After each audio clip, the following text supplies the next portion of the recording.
Hi everybody, my name is Pamela Salzman. I'm a Los Angeles-based cooking instructor and cookbook author, and this is my new cookbook called Quicker Than Quick. Salzman's love for cooking started in second grade. She's been cooking ever since. Her dad had a no takeout food rule, and he loved to garden, which she's come to realize has rubbed off on her sense of culinary style. Veggies are where it's at. I'm always trying to incorporate as many plants into this menu and then of course into my family's diet. Asparagus to me is the symbol of spring. When I saw asparagus at the supermarket, it was like a hallelujah moment. I grew up on the East Coast. It was cold. When asparagus was in season, which was in March, I knew that spring was upon us and that warmer weather was ahead of us. I am really excited to share this book with you today, and I'm coming to you from my own personal kitchen in Manhattan Beach, California. She's fun and funny. It is addictive. This might be my new favorite granola. Pamela got serious about the health aspects of food when starting her family. She started her cooking classes in 2008 and in 2011 became a certified health counselor. There are a lot of things that we can do to keep our immune system strong, and one of the ways is through food and getting a lot of nutrients in our food. Like, what else are we eating that could suppress our immune system? So things like sugar come to mind. The other thing is, are we run down? Are we not getting enough sleep? Sleep is absolutely key for keeping our system strong enough to fight what comes our way. This book is my second one, and it is a compilation of some of my favorite recipes, mostly from my cooking classes over the last few years, that are really quick to prep and quick to cook, but still really flavorful and healthy at the same time. While she could cook any type of food, she's also sensitive to those who are trying vegan, paleo, or have food allergies. We eat salmon once a week in our house, and then we will also maybe eat another kind of fish once a week. So that way our fish intake isn't too high. So 2 times a week is, I think, fine, and it's really my preferred source of protein as long as you're getting a clean fish. One of the biggest challenges many of my students will share with me is that they don't have enough time anymore to cook healthy meals for their family. So I designed a book that anybody could turn to with any skill level and just open it up and not have to have had anything prepped in advance. You can just get right into the book and start cooking. You'll find her options are endless. You can still create a lot of flavor and healthfulness with better than just, pasta and frozen dinners. You can just arm yourself with a couple of great pantry staples like canned beans or some frozen vegetables, which I think are healthier than people think, and some other really kind of big flavor boosters, and you've got a great any number of meals at your fingertips. Many of the recipes are adaptable for gluten-free diets, vegan diets, vegetarian diets, you name it, lots of substitutions. So what I'm going to cook for you today are 2 wonderful, seasonal, fresh recipes using a lot of Melissa's produce. We're going to do a wild salmon California bowl, and then we're going to do a Marrakesh salad. So just some Moroccan flavors, or just inspired by those flavors. All right, let's start with our Marrakesh salad. I'm gonna first work with some bulgur today, and this is just a cracked wheat. I'm gonna cook this in boiling water for about 20 minutes until it's nice and soft, but you don't have to use grains if you don't eat grains, or you could use something like quinoa, which would be gluten-free, or you can even do something like a cooked cauliflower rice. Really, again, the recipes are incredibly flexible. So I'm going to put this in a pot here that has plenty of water in it, and we're just going to bring this to a boil, and then I'll just add a pinch of salt too, but I'll set my timer for, again, about 20 minutes, and then we'll just taste it. Okay, now let's make the dressing while the bulgur is cooking. This is how I'm incorporating, again, some Moroccan-inspired flavors into this salad. It's really, really simple and delicious. I've got some fresh squeezed lemon juice. So I'm going to combine this with a little bit of red wine vinegar. I actually really like combining acids for my salads. I think it just makes everything taste a bit more interesting. And then I'm going to add in a little touch of maple syrup. You could use honey if you want to, or if you have neither, you can absolutely use something like agave or a sugar, but the liquid sweeteners dissolve a little bit better in salad dressings. Then I have, I think, an interesting addition to the salad, which is a pinch of cayenne and some ground cinnamon, not that much, just it gives a hint of that spicy sweetness, and some salt and pepper, and then olive oil. That's it, a really, really simple dressing. You can obviously make this ahead if you like. And we'll just shake this up and set this off to the side until all of our salad components are complete. All right, now we're going to toast up some almonds. So I've got some raw California almonds, and I'm going to put them in a cast iron skillet with just the tiniest bit of olive oil so that they toast up nicely. So we'll go warm this up. And then once our almonds are nice and like golden and somewhat fragrant, we'll take them off the heat. We're going to chop them up, and then we're going to add in another flavor boost, one of my favorites, which is some lemon zest and a bit more salt.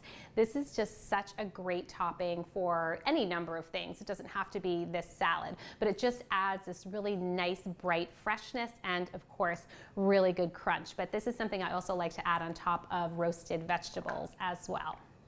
All right, let's go add our almonds.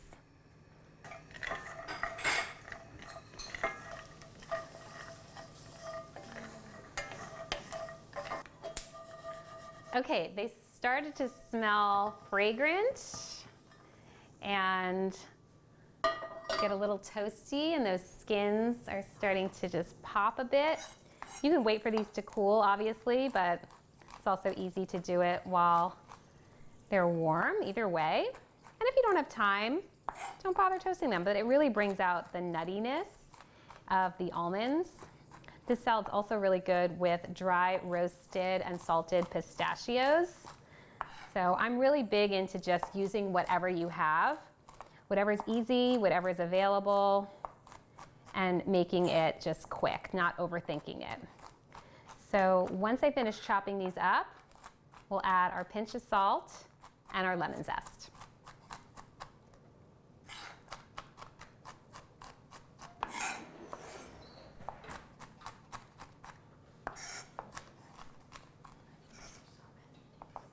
Okay, these look great. So I'm going to add them to a bowl, and that's when I'm going to add in my lemon zest and my pinch of salt. And these are so flavorful and crunchy.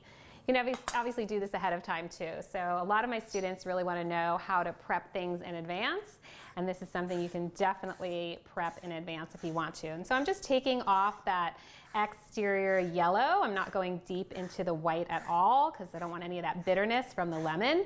And I'm using just my zester, which is one of my favorite tools in my kitchen. Just makes really quick work of this. I can already smell that yummy, citrusy, fresh aroma from these lemons. And we're very fortunate in California, obviously, to have so much good citrus, which is really bountiful right now. Okay, so there's our zest and pinch of salt, like that. Yum. Salty, citrusy, crunchy. This is a great topping for this salad.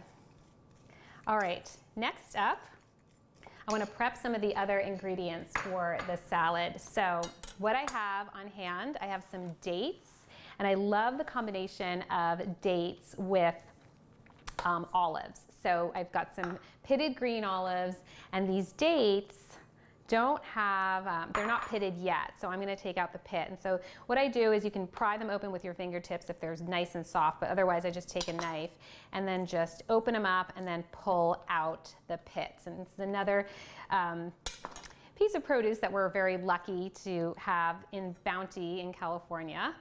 So I love adding them to salads, to porridges. I like using them as a sweetener in smoothies. They're a whole sweetener and they're full of lots of minerals actually. So it's one of my favorite sweeteners, but they're great also just as a little addition to a salad or anything like a quick bread too. Okay, so we got these pits out of the way and these are much easier to cut when they're cold. So if you have any dates that you want to chop up for, anything like a salad like this one or like a quick bread, put them in the freezer or even the fridge and then they'll chop up a little bit more cleanly for you. Right, so give this a quick chop like that and then we'll set these off to the side as well.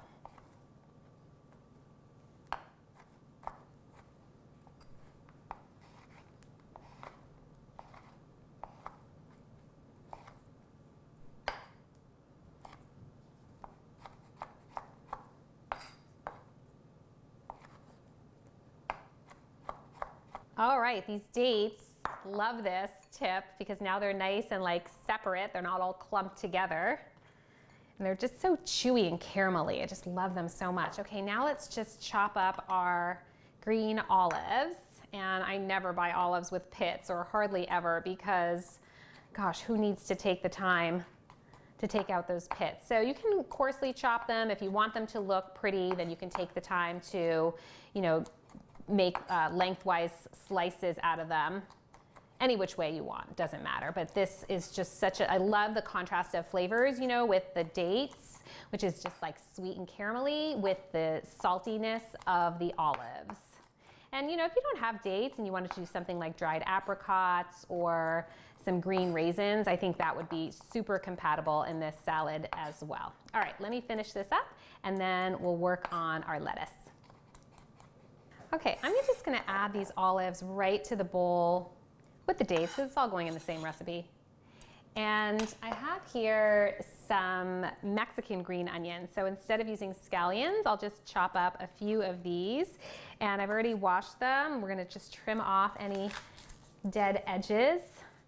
But otherwise, just scallions work really well here, or even shallot if that's all you have. Just something nice and mild. I've even used a bunch of chives in this recipe, chopped up when I didn't have the green onions. Again, versatility and just adaptability is the name of the game in my book, because I don't want to have to worry about not having an ingredient and not being able to make a recipe. And you can see, this really will come together very quickly. At least for somebody who, has used a knife a couple of times, it'll come together really, really quickly. So after this, I'm going to chop up some romaine lettuce, nice and crunchy and juicy. And then we'll wait for the bulgur to finish cooking. We'll cool it down and then we'll throw this entire salad together. All right, so there's our green onion. And I'll just take my romaine lettuce. Now I always wash my lettuces right before, like maybe a day or two before I want to use them. Like even when I get home from the market, it just makes prep so much easier when I am making a salad and I just have time to let it dry. But I don't cut my lettuce until right before I want to actually use it, because I don't want the edges to oxidize. So each leaf I do clean one leaf at a time. Make sure it's really, really nice and clean. So we'll just chop this up. And if you can find baby gems, I love baby gems in this salad. I think they are just so lovely and crunchy, and I love the flavor, super mild. Okay, so now let's grab our salad bowl, put our greens back in. There we go.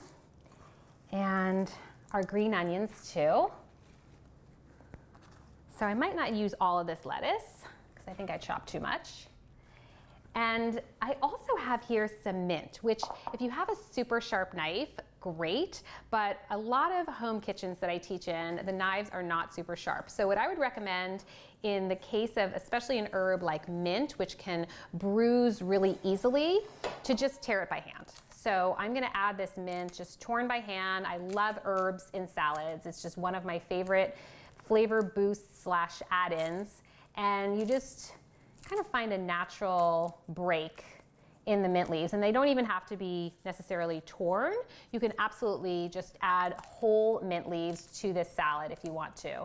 But this is just a really nice flavor combination, and again, kind of unusual. So that looks great.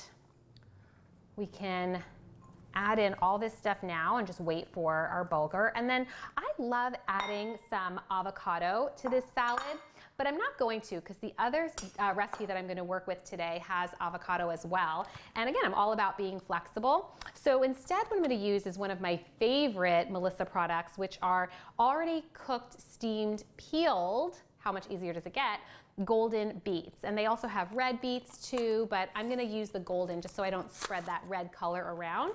And they come in a package like this, and then you just open them up, and they're already chopped for you. So I think I'm gonna add those to this salad today. So I'm gonna go cut these and then drain them and pat them dry and then add them to the salad, and then I'll be right back.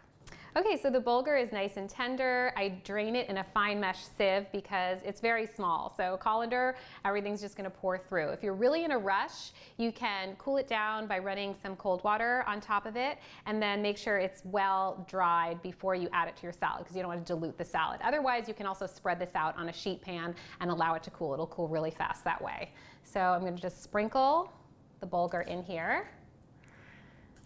And there's a lot of other grains that I mentioned that you can use. Feel free to do that. And then I also took the time to drain the beets and then pat these dry with paper towels because again, I don't want wet ingredients. So this is just an optional, and this is in place of the avocado that the recipe is really written that way to use. And you can also use like feta in here if you want to. Big fan of feta. All right, so that looks great. And then let's dress this, and then I'll top it with our lemon and red wine, cinnamon and cayenne dressing. And then I'll top it with our almonds. Okay, there we go. Looks really good. I like to toss with my hands to start. And I also don't like an overdressed salad. So I like to use my hands just so that I can really feel that everything is just perfectly coated, which this is. All right, love it. Actually, I really like those golden beets. They give this a nice bright color. And add our fun topping.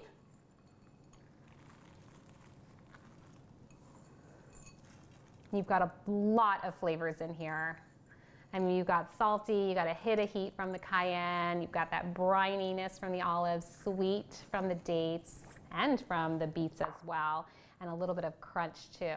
So we'll just clean up our bowl a bit, but this is a beautiful salad, and really it comes together very quickly. Okay, next up are our wild salmon California bowls. Okay, the next recipe is what I call wild salmon California bowls, and this is a recipe that I created just to really just take advantage of the beauty of the California produce, and it's just a bowl of sunshine, but healthy, and you can make it for one person, you can make it for 4 people. The dressing is delicious, and one thing that I'm really excited about is being able to use already cooked quinoa. So this is one of my favorite staples from Melissa's Produce. I always have this in my fridge. So all you do is just snip here. Obviously in the recipe it shows you how to make your own quinoa, so you can totally do that. Or you could use rice if you like, or any kind of grain. And then I just put it into this bowl because it's really firm when it comes out.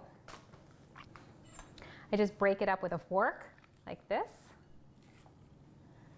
And that way I can get it into more separate grains. And you can even just kind of break it up with your fingertips too. All right, let me break this up and then I'll put it into one individual bowl for serving. Okay, now that the quinoa is separate and nice and light and fluffy. I love the convenience of this. I'll just add it to an individual bowl right here. Okay, let's make our dressing, which is, to me, the highlight of this whole recipe. It's like super creamy and absolutely flavorful, just bursting with herbiness. And we're gonna pray right now for a good avocado, okay? You just never know, but this one feels like it's good to me. Oops. All right, now let's all say our prayers for a good avocado, because you just never know. A winner. Thank you, Melissa. This is a good one. So we're gonna use half of the avocado in the dressing, and the other 1.5 avocados goes on top of our salad. I'm a huge avocado fan. I just love the creaminess, the good healthy fats. They're just winners in my opinion. Okay, so now we're gonna add in some cilantro. I'm using the leaves and the tender stems. And then add in some rice vinegar, or you could use lemon juice as well. Again, flexible recipe. Water, so no oil in this recipe, it's just the avocado. And then some water, and then salt and pepper. And then I'm going to add in a small shallot. So maybe not quite this entire piece here. I mean, it's just about 1.5 tablespoons chopped. And if your blender is weak, then you might want to chop this up a little bit more finely before you add it. I mean, with a high-powered blender like I have, I don't have to be that careful, so I'll just do like a rough chop here. Throw this in here. I'll just use it all. I like shallot. I love the just edge that it gives. Okay, so now what we're gonna do is just blend this up until it's nice and creamy.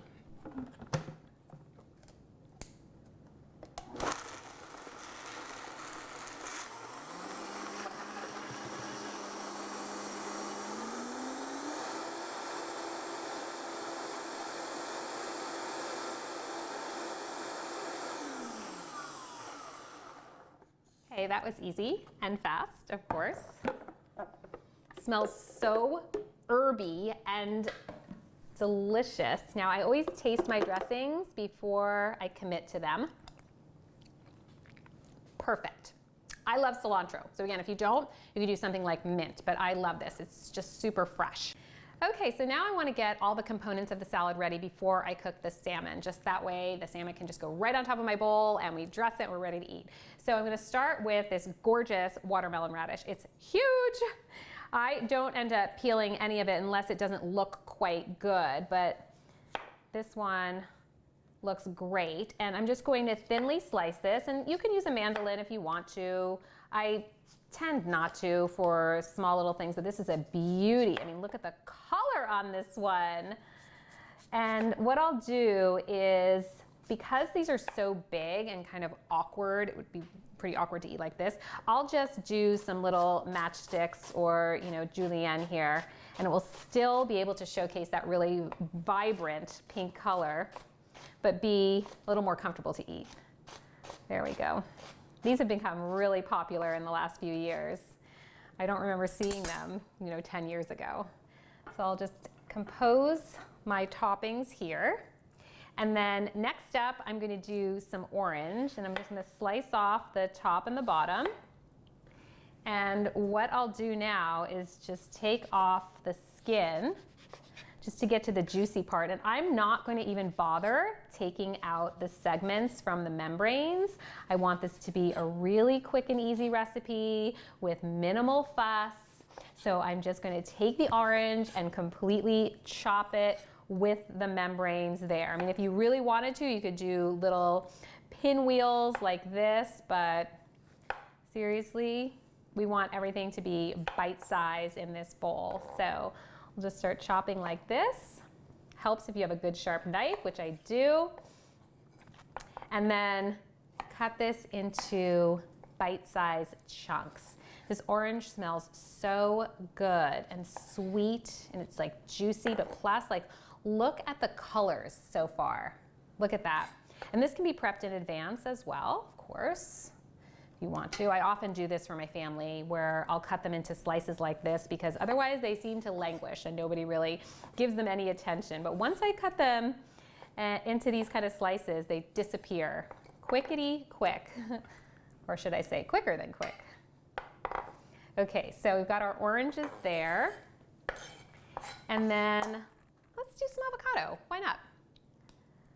Let's tap the pit, twist, and then I'm gonna cut this into slices, I think. So what I'll do is just remove this gorgeous avocado half from the skin and slice it up and then plate it.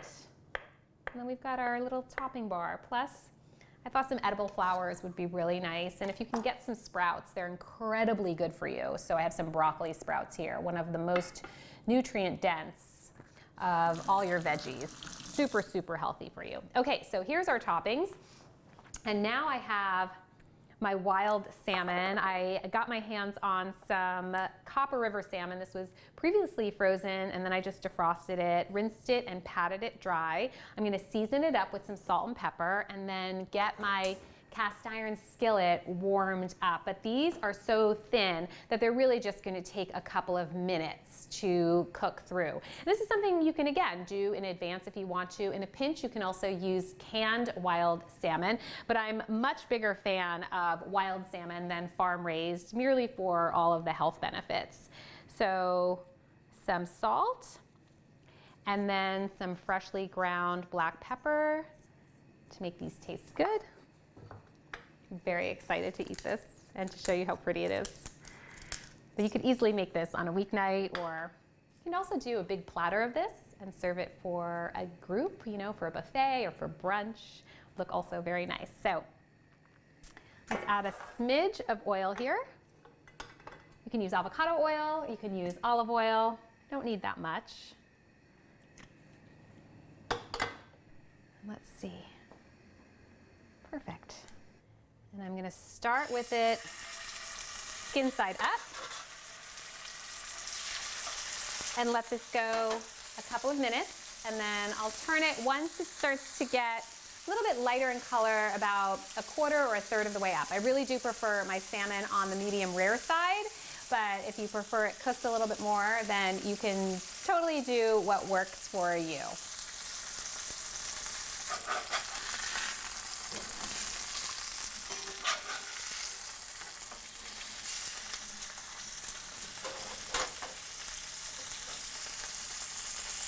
So after a couple of minutes, you just flip it over, and there's some nice caramelization, but again, you don't want to cook this all the way through. So just another couple of minutes here, and I'm going to pull these off. All right, let's compose our bowl, because the salmon is about 30 seconds from being done. I've got my quinoa here, and I'll just take some of these watermelon radishes.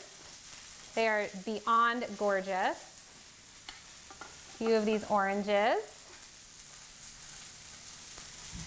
Couple of broccoli sprouts, and I'm going to go grab my salmon right now.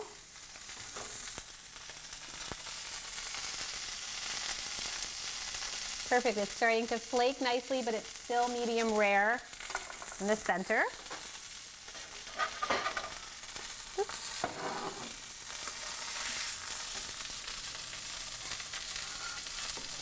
Beautiful. And then, of course, can't be a California bowl without that avocado. And then just for fun, I was able to get some beautiful edible flowers from Melissa's, so why not use them? Last but not least, our dressing. And feel free to thin this out if you want. I'll just put a pool right in the center so that you can kind of pull from it with every bite.